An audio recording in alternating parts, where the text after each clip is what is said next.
Hello, YouTube. Welcome back to another Nerd Report.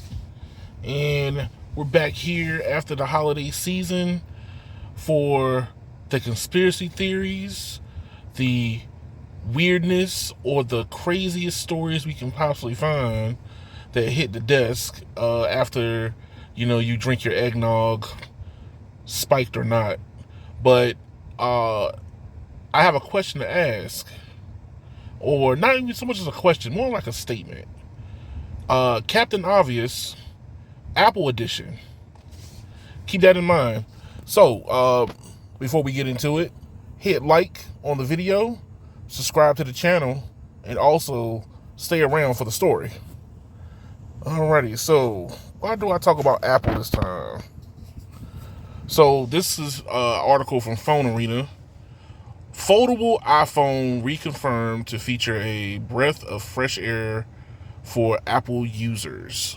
A new leak has reconfirmed that the foldable iPhone will not be getting the iconic feature of an Apple flagship. Now, the fact that we talk about a lot about a foldable iPhone is kind of inevitable due to the fact that as a person who's had multiple folding phones, for all the way from the Galaxy Z Fold 2 all the way up to the Z Fold 7. I mean, I prefer the folding phone due to the fact that it allows for a dual use setup. Sometimes I might just need to be checking something real quick on the front screen, and when I'm sitting to immerse myself, to read articles, to look up information, I have a tendency to open up the phone and do that also. It gives me one device to do two different things. Now, that's how I interpret the use of a folding phone. But it's always been kind of a weird, controversial set due to the fact that will Apple users gravitate towards a folding phone? Number one, that's the first question I'm looking to see if I can answer through this video, because I've had conversations with rideshare customers, and a lot of the rideshare customers tell me that they don't really prefer a bigger phone, but the problem is the buying of the bigger phone is what is preferred by the Apple base. It's a very strange thing. It's like two entities has not really mixed very well. You have the iPhone, I call them more iPhone purist. They probably were with the iPhone when it first came out. It was the 3.5 inch iPhone, and then as soon as they got to the iPhone 5, Apple decides to go bigger with the screen, and then all of a sudden they get this influx of new users that came in. So I believe that there's a tear between the two camps.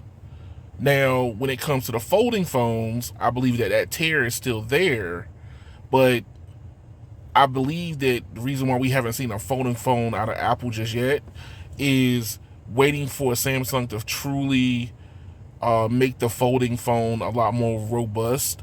And if you look at a lot of the teardown videos, like a Jerry Rig Everything, he's gotten to the place where Samsung has gotten to the place where the iPhone, what is it, the Z Fold 7, you barely can bend it now. And I believe that that's probably where Apple wanted to get to, with the screen being more durable and everything being more durable, before they end up releasing this to the world. That's what I believe. Now, within this article, it also talks about a Apple flagship feature, and that flagship feature is Touch ID or Face ID. So I had an iPhone. I had a 14 Pro Max. Didn't really use it a whole lot.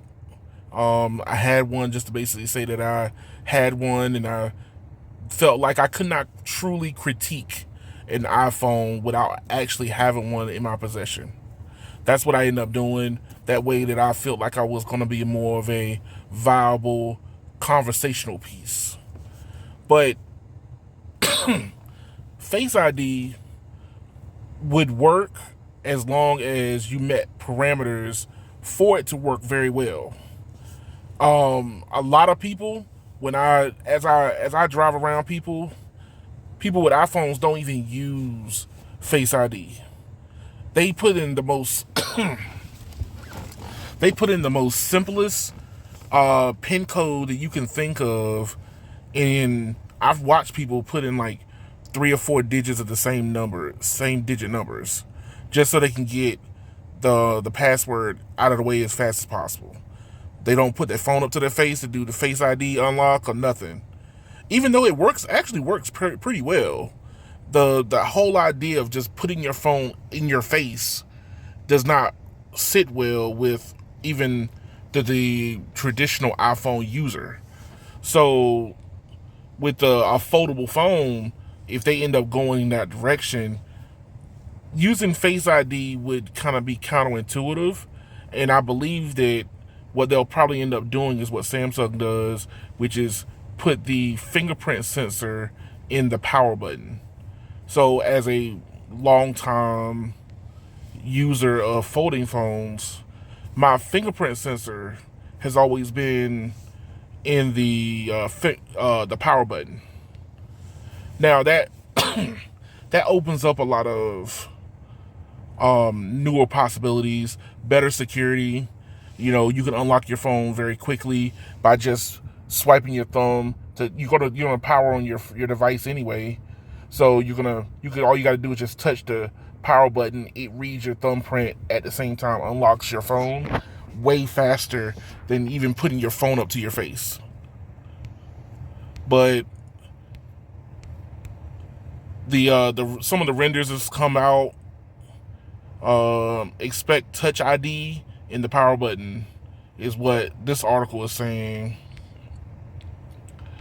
I believe that what they're going to end up doing is probably go with a more squished down render.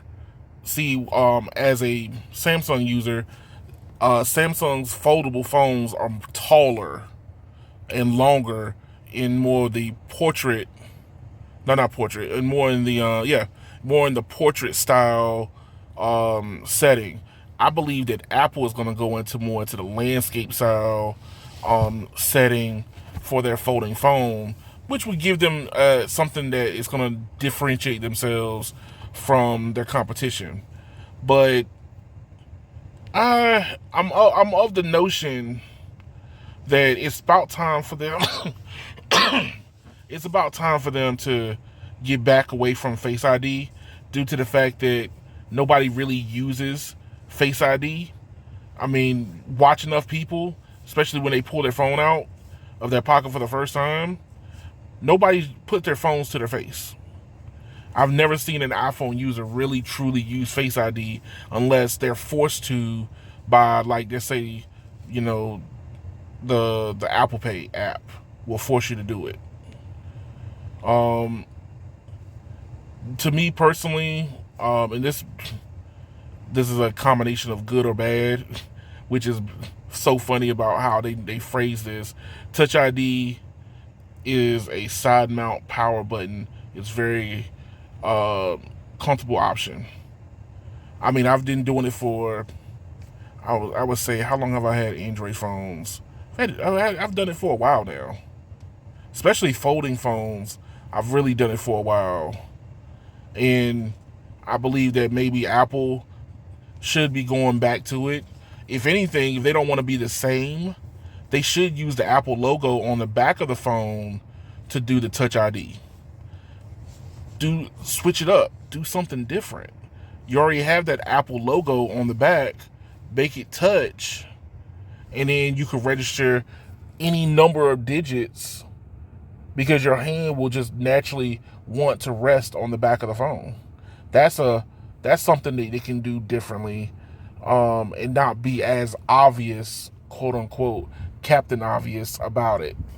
But let me know what you think about this. Do you think that a folding phone is going to be good for the Apple ecosystem? I do believe so, due to the fact that we have hit stagnation on the phone front, and we need something new just before we get ready to go into what I call the AR and VR renaissance of phones, because basically your cell phone is going to become just like a compute device. It's not going to be, it's going to be in your pocket. You're going to have glasses on your face. That's how we're going to end up, you know, working with our devices soon in the next couple years. So do you believe that Apple is past due time? I think it's past due time for a foldable phone. I probably would buy one just to see how it works, just to see how well they've done it, me personally. But I'm curious to see what the YouTube base has to say about it. Let me know. Like, share, and subscribe to the channel. Also, hype the channel up so we can get to more people. Thank y'all for watching, and y'all have a good one.